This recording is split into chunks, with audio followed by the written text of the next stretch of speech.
everybody, welcome to Cabin Creek Homestead. Today is a really fun day because we are now gathering so many vegetables out of our garden that I want to start preserving them. We can't possibly eat them this fast, and this is the first time I've ever grown enough vegetables to can, but I'm terrified of the pressure canner.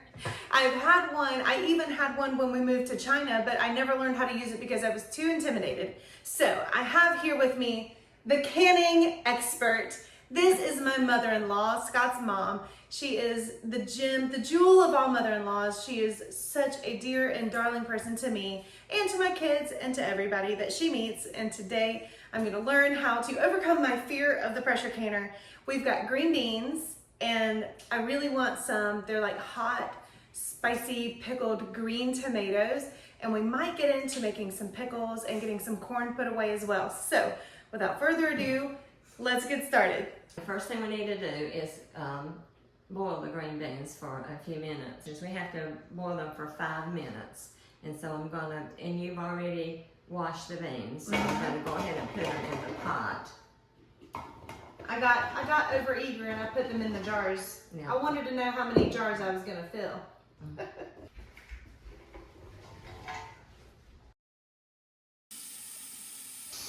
All right. So I'm going to turn this on high. Okay. And then we're going to. I prefer the wide mouth jars. They're just easier to dump the contents out, but whatever you prefer. And you can reuse your rings as long as they're not rusted, but you cannot reuse the lids. You have to have new lids.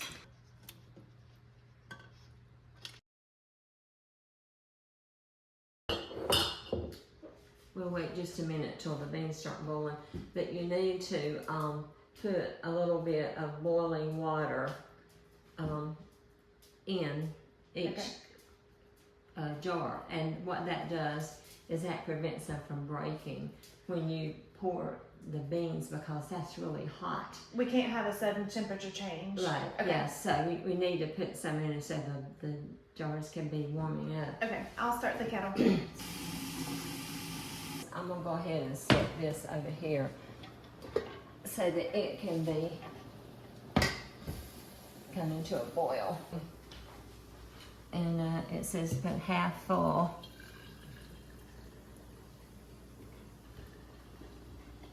And we're gonna boil them for 5 minutes. Let's see, wait to make sure they're starting. Okay, they're boiling. Okay, now we're about to, are we recording? Yes. We're about to fill the jars. Now the beans have boiled for 5 minutes, and I'm gonna tell you, I have some little canning tools here that are very, very helpful when you're canning. And so the first one is this little funnel, and you just, okay, now you can go ahead and pour. I do them one at a time.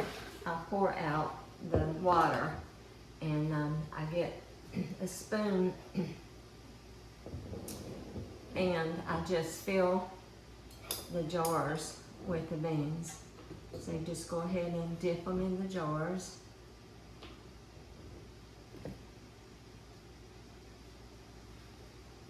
Just kind of give it a shape here. Okay, now we go to the next jar.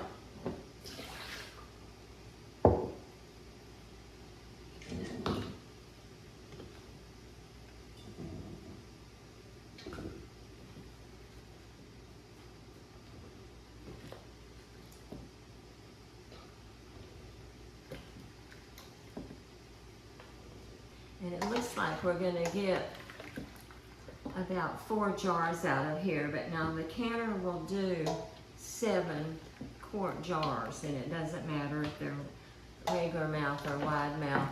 And it's better if you can do a full canner just because of your time, because it's just takes about the same amount of time to can a full canner as it does to can just, 3 or 4 jars. But if you can't, or if you don't have enough green beans, then that is fine. Okay. Yeah, the tricky part is getting to the bottom. So what I'm gonna do, and make them easier to get out, okay, give me a measuring cup. Yeah, okay, I'm just gonna dip into the water. Okay, now, let's put our salt in now, so give me some salt. Okay, where's your, I need a measuring spoon.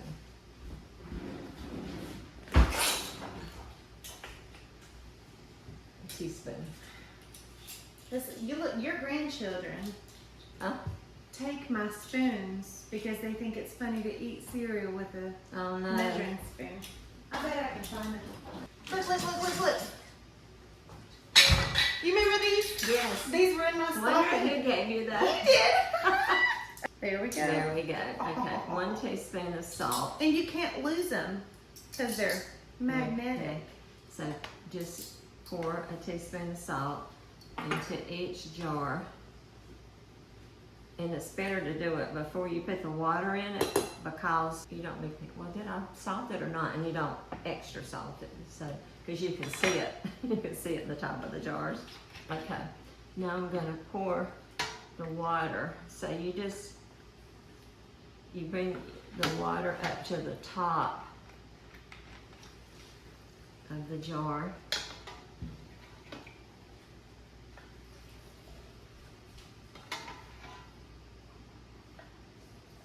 And now maybe I'm just going to hold the pot up because it's not heavy.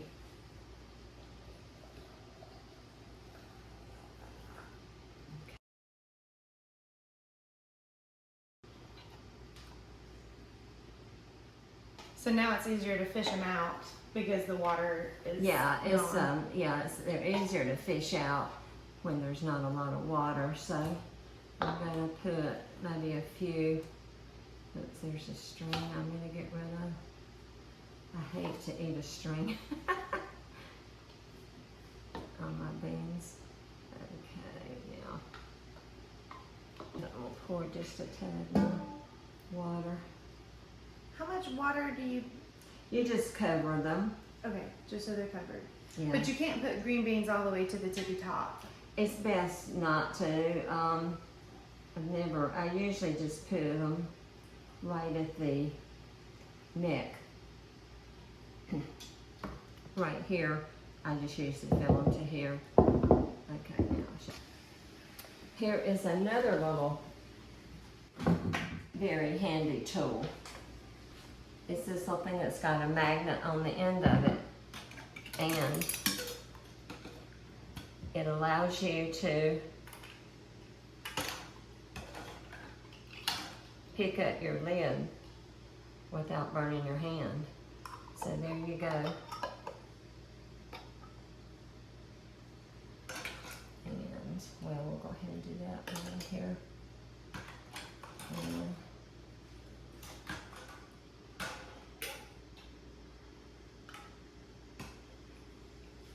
there we go. It's a good idea to just kind of go around the jar and just kind of wipe the rim of the jar off just to make sure that there's not a lot of liquid around it. Yeah, okay. Now we will, okay, that's good. Now we're going to put our rings on. Now, when you tighten it, does it have to be really tight? I just tighten it just till it doesn't twist anymore. It doesn't have to be extremely tight. And just be careful. Hot. The top is not as hot as, of course, as the jar is, but just twist them, and there you go. And the other little jewel here is this. So we pick it up, and I always put something underneath it just in case, because you never know what's going to happen. You could have a weak jar and it could break. Jars in the canner.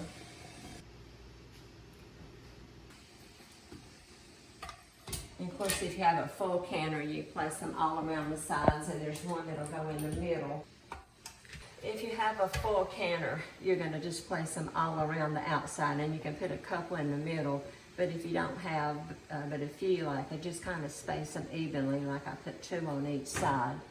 Okay. And now you get your lid. Okay, and then you close it. And then you check, let me see. Now I always keep my instructions in my book inside of my canner. That way I always have it. All right, we're going to put on 10 pounds of pressure. And so this little thing right here,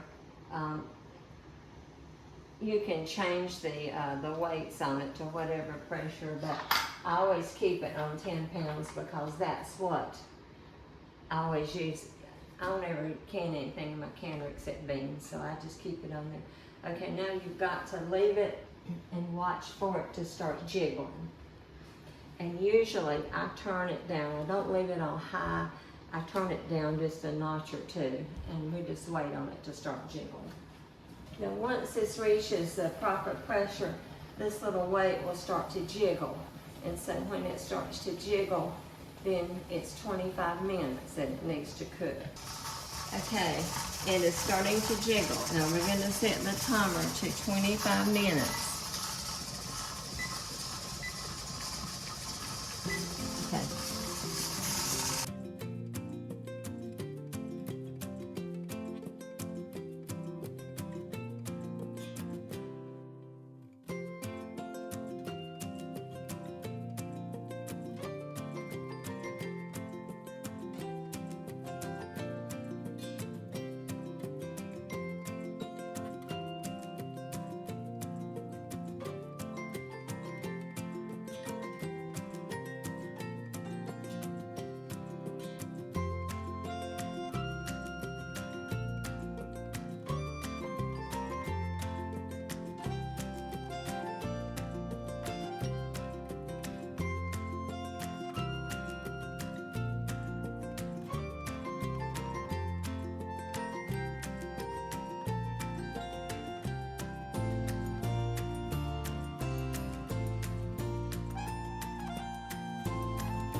Well, we had the jars packed.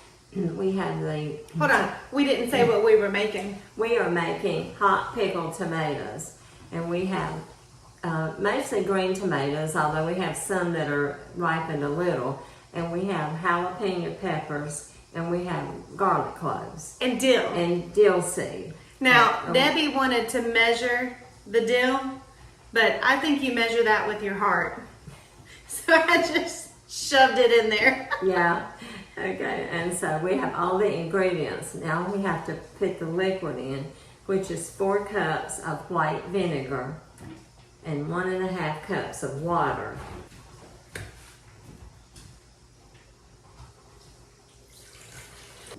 This is one of those times when you almost need 2 stoves. Don't give me expensive ideas. Okay, 4 cups of vinegar. All right. Oh, that smells good. Yeah, and 1.5 cups of water. What I did when I made them last year, I forgot to put the water in. 1.5 cups of water and 1/2 cup of salt. 1/2 cup of salt. Yeah, I'm not gonna use my fancy salt for that. right. If you don't want to waste it, that's fine. You can use regular salt. So you said 1/2 cup? Yeah. This is 1 cup, but it's got a line for 1/2 cup. Yeah, go ahead. Okay. All right. Now this has to be boiled. Okay.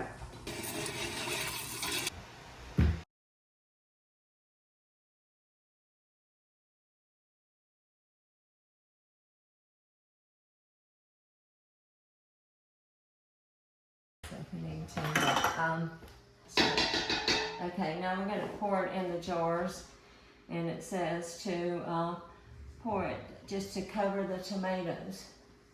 So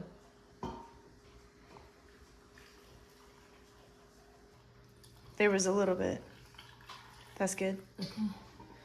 And now just a touch more.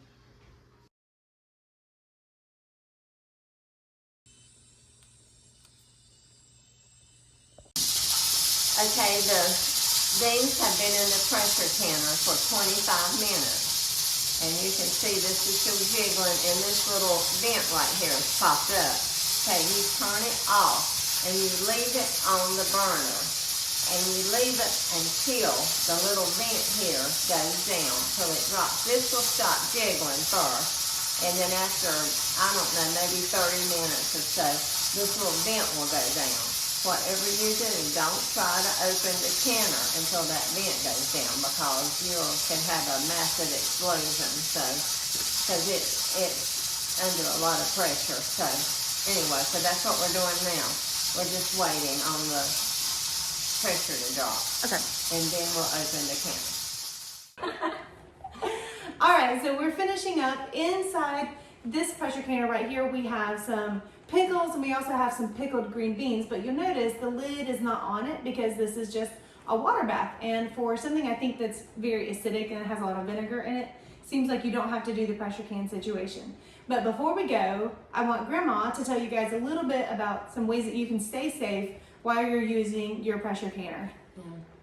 And I do want to say about the tomatoes, if you choose to do the pressure canner, you can.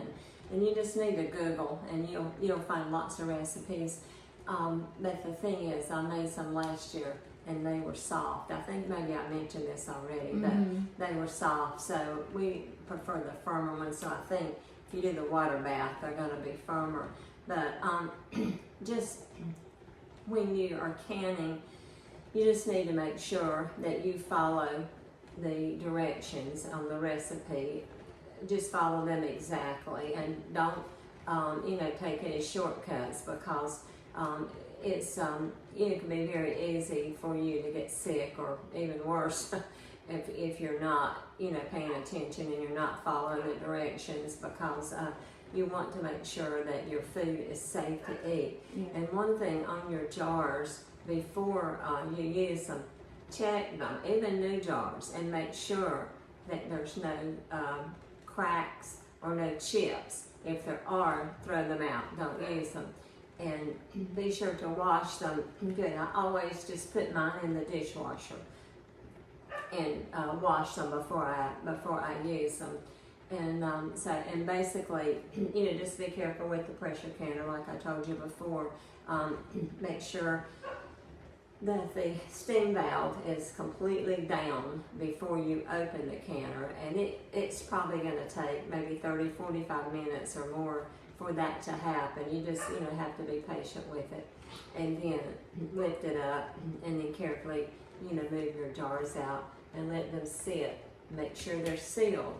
Now if you have any that don't seal, and on occasion I have, it doesn't happen often, but I've had a couple that did not seal after I put them in the pressure canner. So what I did is after they cooled, I put them in the refrigerator and I used them within the next day or two. We just went ahead and ate them. I did not put them on the shelf.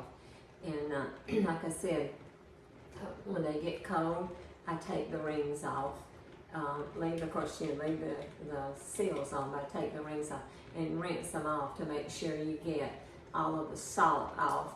And that will prevent them from rusting, and then you can use them another time when you're canning, and you can write your date and everything on your jars. And another thing I do, this is not so much a safety tip, but when I get through and I open something and use it and I wash the jar, I just sit the seal back on it, just sit it on there because we store them outside in our garage. And that way they don't get a lot of dust and dirt in them. And so you still have to wash them before you use them, but they're not as dirty if you keep the lid on them. I just think it's important just to follow the recipe and make sure you have a tried and true recipe, maybe not just something that you're making up, because some things you can make up a recipe, but I think with canning, I think you have to be especially careful because you want the food to be good quality, and you don't want anybody to get sick or anything. So I just think it's very important to get a recipe off of a trusted website, and then just to follow it to the T. That's really good advice. Well, thanks for joining us today on my adventure, learning how to use the pressure canner and learning how to preserve the food that we're growing. That's all for this segment of the video. Grandma's gonna go home and I am gonna whip up some salsa and implement everything I've just learned and try to can it on my own. So watch for that little segment that's coming up, and we'll see you in the next time. Bye.